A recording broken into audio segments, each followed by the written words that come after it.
গত রবিবার দিন রাত্রিবেলা ডায়মন্ড হারবার আদালতের এসিজে ম্যাজিস্ট্রেট শচীনন্দ মোহন বর্মনের কোয়ার্টার্সে হঠাৎ করেই এক অপরিচিত ব্যক্তি মুখে মাস্ক পরে রাত্রিবেলা ঢুকে পড়ে।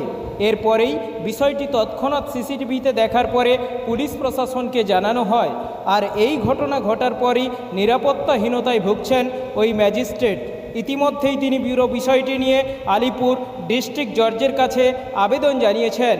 জজ সাহেবদের যদি নিরাপত্তা না থাকে, আমাদের মতো সাধারণ উকিল যারা আমরা কন্টিনিউ এখানে প্র্যাকটিস করি, কোন জজ সাহেবের উপরে?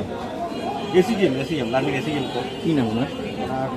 আমরা এই মুহূর্তে আমার ঠিক মনে পড়ছে না। মানে ওনার বাড়ি, ওনার যাদের আবাসন যেখানে জজ সাহেবরা থাকে, সেই আবাসনে ওনার উপরে কি আক্রমণ হয়েছে? ওনার ওখানে উনি যেখানে থাকেন সেই ঘরের গেট ফেট ধরে টানা হেঁচড়া করা হয়েছে, বিদ্যুৎ সংযোগ বিচ্ছিন্ন করার চেষ্টা করা হয়েছে। এইসব ব্যাপার উনি তারপর থানায় খবর দেন, পুলিশ আসার আগেই ওরা পালিয়ে যায়। এরকম একটা ঘটনা ঘটে। কাউকে গ্রেফতার করেছে? এইরকম কোনো খবর নেই এখনো পর্যন্ত। আমরা এটা নিয়ে আপনারা কি বলছেন, কি করবেন? আমরা তীব্র এই জিনিসটা যারা করেছে পুলিশ তার তীব্র ধিক্কার জানাচ্ছি এবং পুলিশকে অনুরোধ করবো যাতে যারা করেছে সিসিটিভি দেখে তাদের ইমিডিয়েট অ্যারেস্ট করা হয়। জজ সাহেব আপনাদের কি বলেছে? ওনার যে ঘটনা ঘটেছে বলেছে যে রাত্রে এরকম ঘটনা ঘটেছে, উনি সিসিটিভিতে সব দেখেছেন। এরকম ঘটনা ঘটেছে, উনি নিজেও একটু নিরাপত্তাহীনতায় ভুগছেন।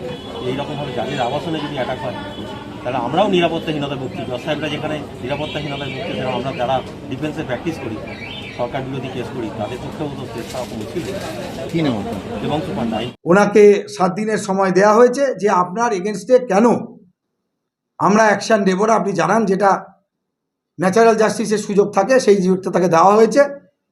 তাকে আপাতত কর্ম থেকে অব্যাহতি করে আমরা রেখেছি, যেরকম রাখি।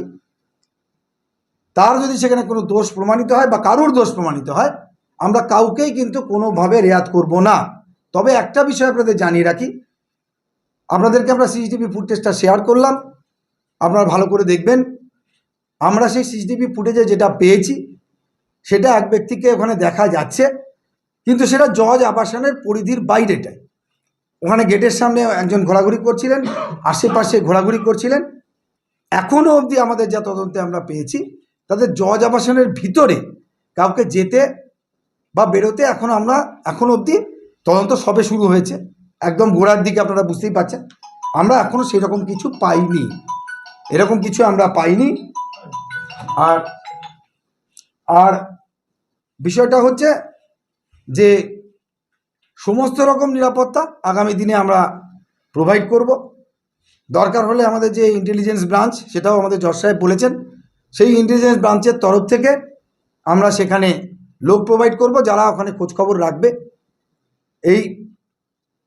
যাতে এই বিষয়ে কোনো রকম পরবর্তীকালে জজ সাহেবদের কোনো রকম অসুবিধা না হয়। এটা একদম স্ট্রিক্ট ইনস্ট্রাকশন আমরা দিচ্ছি। আমরা সেখানে ভিজিটার রেজিস্টারের ব্যবস্থা করছি, যে যারা আসবেন তারা চলে যাবেন। সেখানে আমরা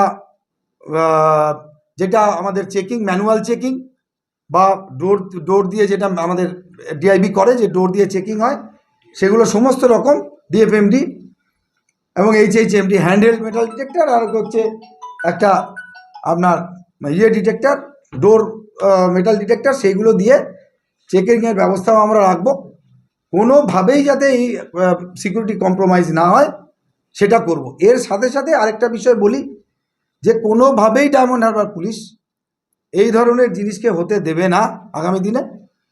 এবং কেউ যদি কিছু ভেবেও থাকে যে এইটা নিয়ে কোনো রকম চক্রান্ত করে ডায়মন্ড হারবার পুলিশ ও ডায়মন্ড হারবারকে কলুষিত করার চেষ্টা করবে, সেটাও আগামী দিনে আমরা হতে দেব না। ওই প্রচেষ্টাকে আমরা সফল হতে দেব না।